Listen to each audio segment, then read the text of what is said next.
Feeling all those fall vibes. Hey you guys, and welcome back to my channel and welcome to my home office. I just decided to spruce it up a little bit for the fall. Took 2 minutes, just moved a few things over like my flowers, my Ohio print that I got from Secret Santa, some warm vanilla sugar body butter, and then a homesick candle in the state of Ohio. I was recently informed and was very sad to find out that Bath & Body Works candles are actually not good for you. I had no idea, and then I read that soy candles are a little bit more healthy for you and they smell just as great. So I decided to light the Homesick Ohio candle in here. It smells wonderful. It's only been lit for a few minutes, as you saw in the beginning of this film. Homesick reached out to me and asked me if I wanted to review one of their candles. Not sponsored, just giving you guys my full honest review. And so far, I like it. I think it's really cute. I like that it is soy. I like that it is a lot healthier than Bath & Body Works, and we'll see how it burns through the duration of this video. Anyway, today I wanted to talk to you guys about something that has been a struggle for me for a very long time. And that was the harsh realization that if I wanted to get more done in my day, I had to wake up earlier and dedicate that time to working towards my goals and getting more done. It was one of those, do I sleep in and not get anything done, or do I get up 90 minutes to 2 hours earlier and get things knocked off a list and then feel more accomplished at the end of the day?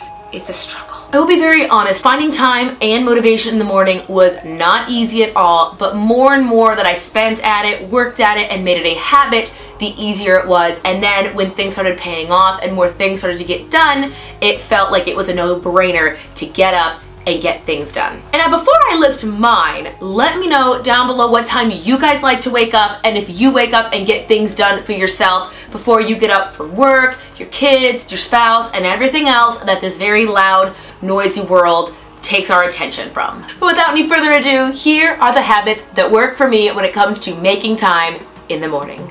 Number one is to know that it begins the night before. My evening routine consists of me laying out my clothes for the next day, packing all the bags that I need, and now that I'm a teacher, I do feel like a big bag lady, preparing my lunch for the next day, and of course, most importantly, preparing my coffee for the next day. If I'm getting up early to do work in this office, whether it be teaching on that computer screen, I do early morning ESL, English as a second language, or editing a YouTube video, or even just getting ahead of emails, I will lay my clothes out on a couch that is right behind this camera. That way I can work and then have my clothes here picked out for me. I don't have to go into the closet and waste time picking out an outfit. It is right there, ready to go. But as long as I know everything I need to set out the night before, I will most likely have more time to work in the morning.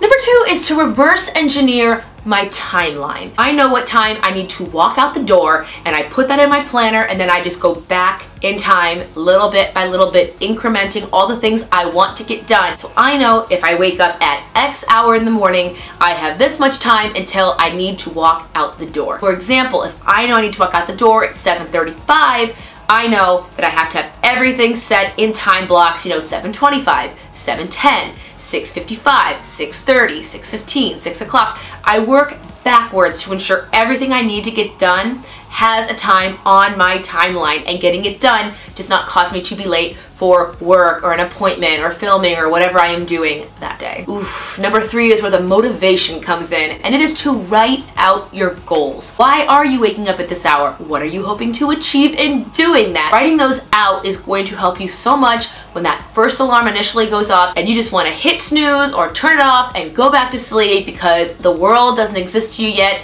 You were just in your nice, cozy, warm bed and you do not want to leave. Writing out your goals the night before will help motivate you in that, oh my gosh, I don't want to get out of bed moment that we all have. And I have been a victim to it for a very long time. But writing out my goals and having things that I want done, even if it's just writing it on Post-its, having it there helps motivate me to get up and out of bed.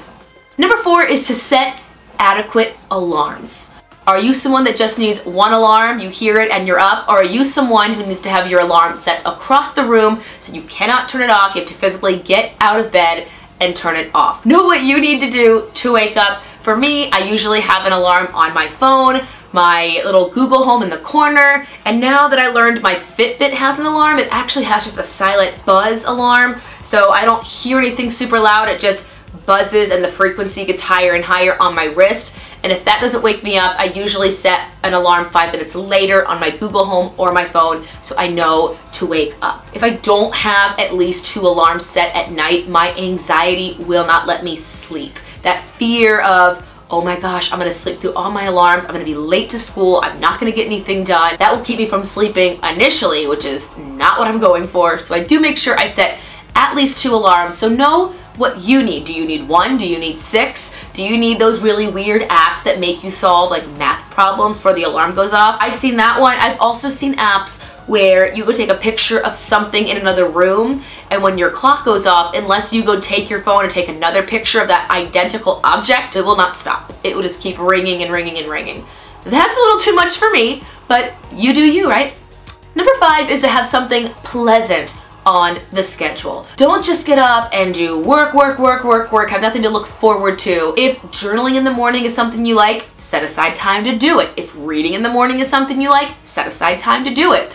If just sipping some coffee for 15 minutes and scrolling through Instagram is what you like to do in the morning, do it. Put it on your schedule. It also helps break up individual blocks of working because you will have that one thing to look forward to. So you can know, Kristen, if I just get out of bed, I, start that email, follow up with that person, edit 10 more minutes, and then I can go sip my coffee, come back, read 3 or 4 more emails, update my editing schedule for after school, and then get dressed and head out the door. Like, having that little barrier or eye of the morning storm really helps. And going right along with something pleasant, number 6 is to set rewards along the way. You wake up Monday to Friday and you've set aside 90 minutes each day to get things done for yourself. That is 7.5 hours that you have put back onto your calendar to get things done, to get your goals worked on, be one more step on a project, whatever it is. That is definitely worth a reward in my book. Even if your reward is just sleeping in on a Sunday,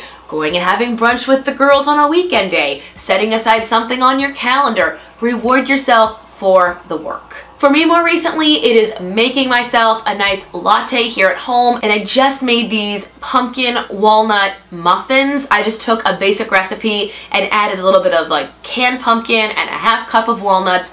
It makes a perfect breakfast, just some coffee and a muffin, and I sit out on my porch and I take in those cool, crisp fall mornings while my kittens run on my patio. That is my reward. After sleeping in, of course.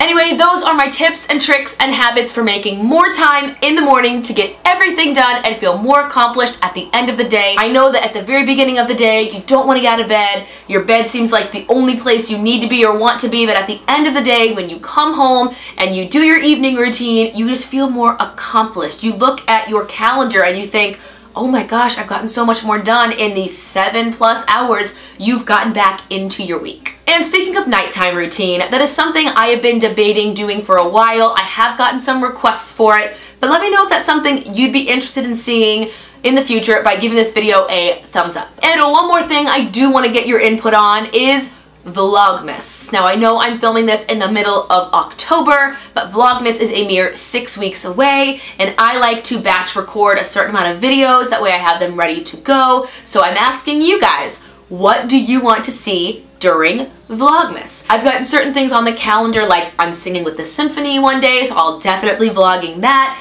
I'm gonna go Christmas caroling, I'm gonna go Christmas shopping. I'm trying out a bunch of different things now that I might get for gifts, including this really amazing hair dryer that I just used on this hair. But let me know what you guys want to see for Vlogmas. If it's a type of title, a kind of video, a genre, let me know.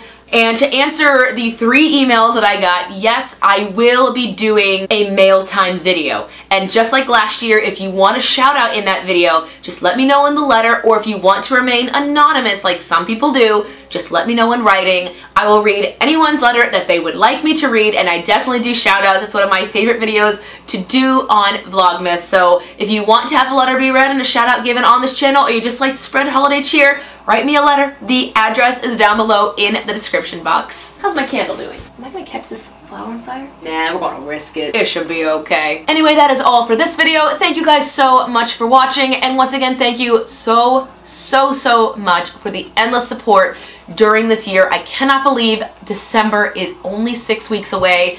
I remember going through so many different phases on this channel with you guys, and I'm sure I will do, you know, the best of the best year 2018 and outline different events from every month, including, you know, unemployment, getting engaged, doing all these different things in the future. But that's enough blabbering for now. Thank you guys so much. Make sure to subscribe if you have not already, and I will see you in the next one. What is this? This is new. It's fine. It's fine.